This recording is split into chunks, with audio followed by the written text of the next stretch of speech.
This episode is brought to you by San Pellegrino Ciao. A gift from Italy to your home. San Pellegrino Ciao is a flavored sparkling water made with real fruit juice, finished with a pinch of Sicilian salt for a perfectly balanced taste. So which flavor will you choose? Peach, lime, blood orange, cherry, or maybe the all-new limoncello? Crafted in Italy with 0 grams of added sugar. San Pellegrino Ciao. Buy it now. Listen, all you New Yorkers. Excuse me, taxi. Okay, man, we're looking around. This is the 77 WABC minicast.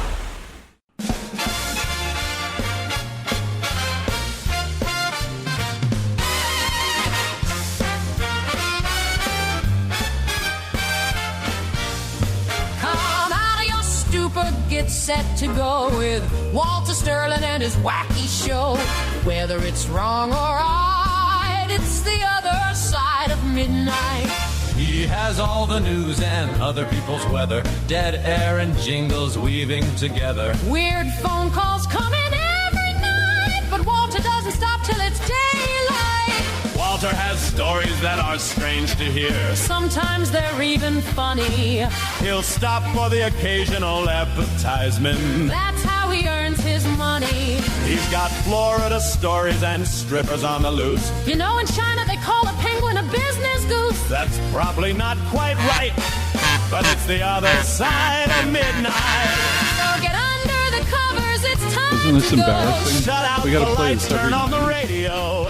It's gonna get crazy from this point out. We hope you know this is the Walter Sterling Show. Oh, you think it's over? It's not over. The other side of midnight. You see, it's not. Now it has a donut. Like radio people call this a donut. That's because all they eat are donuts. How to tell a radio guy? There's something hanging over his pants. There's always something hanging over their pants. I don't think anybody in radio's ever had their pants tailored. It's going to come back. You'll see. This is what happens when you let a news guy become the program director. They come up with things like this.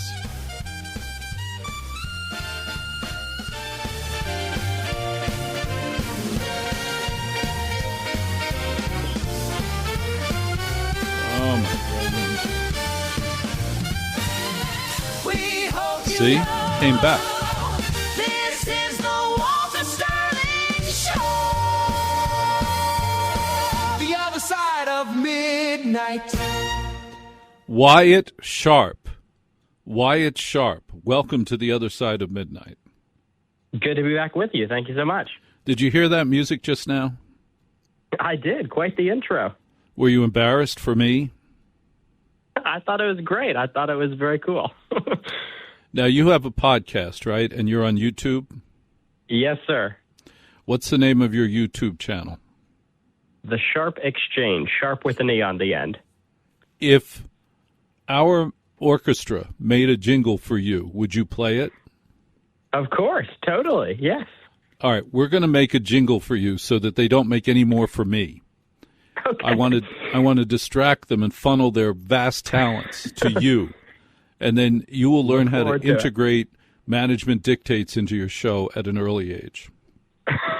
Sounds good. Look forward to it. What state are you in? Where do you claim to be? I'm in Toronto. Can you drive? Do you get a driver's license at 17? I have my learner's permit, and funny enough, I have driving lessons scheduled for this week to go out and get, in Canada we call it the G2, which is kind of like your official license. So that'll be actually in like 2 weeks from now. Wyatt Sharpe, when you have a learner's permit, do you have to have a licensed driver with you when you're driving? That's correct, yes. So my mom, dad, grandma, they've all been getting the short end of the stick for the past couple of months. Yeah. It's spiritually very generous of them until you realize that they share the goal because it means they don't have to drive you everywhere anymore. It's true. It's true, especially for me. I feel like, right now they always say they're my chauffeur. Take me all over the place. Wyatt, are you the youngest or the oldest, or are you in the middle? I am the only one. The only one. That's a lot of attention to carry around. You realize that. And probably a lot of guilt. Well, my mom always likes to joke. She says, I don't know how we could have handled any more of you. Of course, it's very expensive. It's very, but no, of course, they're very, very proud of all the stuff that I'm doing, and I'm very grateful for them as well. So, but yeah. I know a little bit about Toronto. I consulted CFRB for a long time. What part of the city do you live in? I'm actually, so to be totally honest with you, I'm about 30 minutes east of Toronto in Durham region, it's called. So it's not actually downtown Toronto, but for American audiences, it's usually easiest to say Toronto because that's kind of where I spend most of my time. But yeah, it's called Durham. It's a lot easier than to say Mississauga. This is true. Yeah, Mississauga. Although a little misleading, people sometimes, I've heard from a number of Americans, they come to Canada, they put in Toronto Pearson Airport, and then they land, and they're in Mississauga. They're not even in Toronto because our big airport is outside of the city. So they call it the GTA. So you got Toronto, Mississauga, you have Brampton, all these big cities, but Toronto's the main one. As a great North American, Wyatt Sharpe, could you please share with us one or two or three trends that you've been watching this past week as our trend reporter? Of course. The first one I found kind of interesting. It was an article in the New York Post, and it was not actually a political one. It was with respect to Gen Z and how nostalgia is one of the leading forces behind how Gen Z is leading their life in the year 2026. One of the main components that it looked at was how Gen Z is incorporating nostalgia to determine where they want their travel destinations to be and what's kind of at the top of their list. That's number one. Number two is, of course, I'm going to be in Washington in the next few days here. I was there a few months back, and that's the America 250 celebrations that are getting underway. You have lots of security presences kind of all throughout the District of Columbia, and I think Gen Z in particular is really taking this time to, feel pretty patriotic about the United States. In Canada, we have July 1st, which is Canada Day, so it marks our Confederation. So people in Canada very much excited about the same thing. And then the last one is kind of the fact that now, of course, everyone is done school for this academic year. And so we're officially kind of heading into summer. And I know in the case of people like me, I think I said this last week to you, starting to get, college admissions prep underway. And so a lot of young people are really starting to kind of prepare what they're going to be doing over the summer and their summer plans. On the list of Gen Z travel destinations, did it indicate what the number one slot was? It did not. However, it didn't specifically rank them. However, there were cities that were perhaps a little bit unexpected. You had Auckland in New Zealand. You had Japan and a number of other ones as well. I don't remember all of them, but those were certainly at the top. And I know actually we just had a Father's Day lunch with my mom's family, and my cousin had came over, very big traveler. And funny enough, it was, of course, I hadn't seen this article yet, but he was telling me how he had just been in Japan, how he wanted to go to New Zealand. So then reading this article, I suppose it was no coincidence. What do you suppose would drive nostalgia to be the criteria for travel? I'm surprised that nostalgia in what way? Time, age, what are they nostalgic for?